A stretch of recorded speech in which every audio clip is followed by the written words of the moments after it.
ज़ुहैर बिन क़ैन बजली कूफ़े की मुमताज़ शख्सियात में से हैं, जिन्हें रोज़े आशूर इमाम हुसैन अलैहिस्सलाम की रख़ाब में शहादत का शर्फ़ हासिल हुआ। उन्होंने बहुत सी जंगों में बेइंतहा कारनामे सर अंजाम दिए हैं।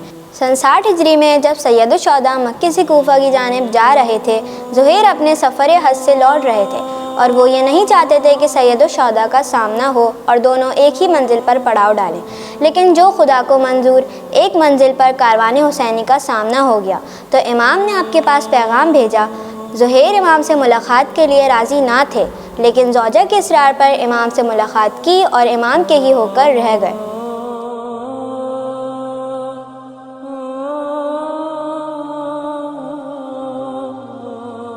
आपकी ज़ौजा भी आपके साथ कारवान हुसैन के साथ मुल्हक़ हो गईं। शब आशूर भी इन अफराद में से थे जिन्होंने अपने पुरजोश वलवले अंगेज़ कलाम से इमाम की हिमायत और मरातबे इखलास का इजहार किया।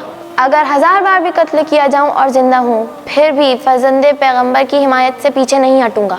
रोज़े आशूर सैयदुश्शुहदा ने अपने लश्कर का मेमना ज़ुहैर के सुपुर्द किया। ज़ोहर के वक्त ज़ुहैर और सईद बिन अब्दुल्ला इमाम के आगे खड़े हो गए और इमाम की तरफ चलने वाले तीरों के मुकाबिल सिपर बनते रहे ताकि इमाम नमाज पढ़ सके।